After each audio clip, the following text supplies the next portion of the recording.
Mica sono sicuro mi vado ad avere ospiti, eh. Questi mo arrivano, citofonano e me invadono il terrazzo. Io non gli rispondo, con tutto quello che mi è costato poi, ma non me li potevo tenere quei soldi. Chi mi ha fatto fare ad organizzare sta cosa? È che non sono più abituato ad avere ospiti. Sognavo la primavera romana da un decennio e l'abbiamo passata tutti a casa, almeno i più fortunati. Certo, mi potevano a peggio e ho avuto passare a casa a Parigi, però Ma potevo immaginare io che dopo 10 anni di Francia tornavo in Italia proprio in un'annata come questa. me l'ho pure preso sto bel terrazzo proprio per organizzare un po' di pranzi, cene, aperitivi in compagnia. Invece niente, vuoto. Come le nostre città. A girare al centro sembrano città francesi, spettrali. Comunque anche vuote quanto sono belle le nostre città, eh? Anzi, ancora di più. In fondo uno pensa, sono tornate a essere quello per cui sono nate, ovvero le nostre città, per chi ci abita e non per i turisti. Ma che infatti poi il turista? Ma chi l'ha inventato? Ma guarda un po' la storia, il primo prototipo di turista sono i pellegrini, quelli che nel Medioevo facevano i percorsi lungo i luoghi sacri. E qual era già nel Medioevo una delle mete più importanti, se non la più importante? Ovvio, l'Italia, e in particolare Roma. Lungo la storica via Francigena scendevano giù dal nord Europa per farsi tutto lo stivale. Dici vabbè, ma quella era la roba religiosa, che c'entra il turismo artistico delle città? Infatti per quello bisogna arrivare al 1600, quando gli aristocratici europei incominciarono a viaggiare per affinare il proprio sapere, la propria cultura e avvicinarsi al bello. Questo percorso di scoperta si chiamava il Grand Tour e aveva come punto d'arrivo sempre e solo lo stesso, l'Italia. Roma e le altre grandi città, ma non solo.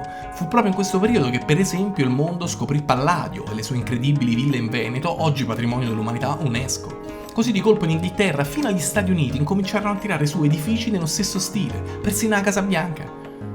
Le scoperte di tutte queste meraviglie italiche lungo il XVII, il XVIII e fino al XIX secolo sono state immortalate anche da grandi artisti dell'epoca. E stiamo a parlare di gente tipo Goethe e Stendhal, e mica di qualche fesso su Instagram.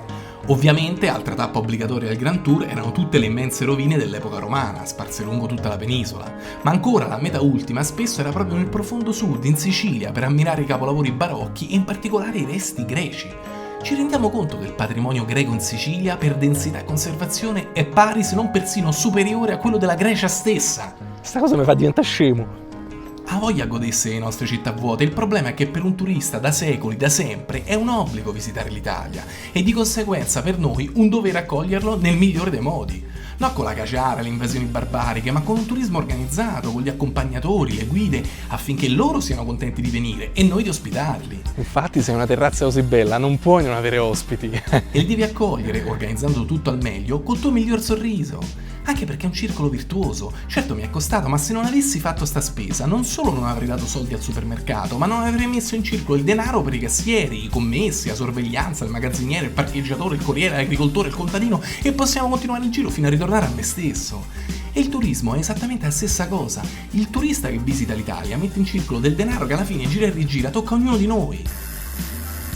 E allora sì, tocca tirare fuori il nostro miglior sorriso e accogliere i turisti, così come gli ospiti, a braccia aperte. La differenza però è che il turista ti paga pure la spesa, gli ospiti no.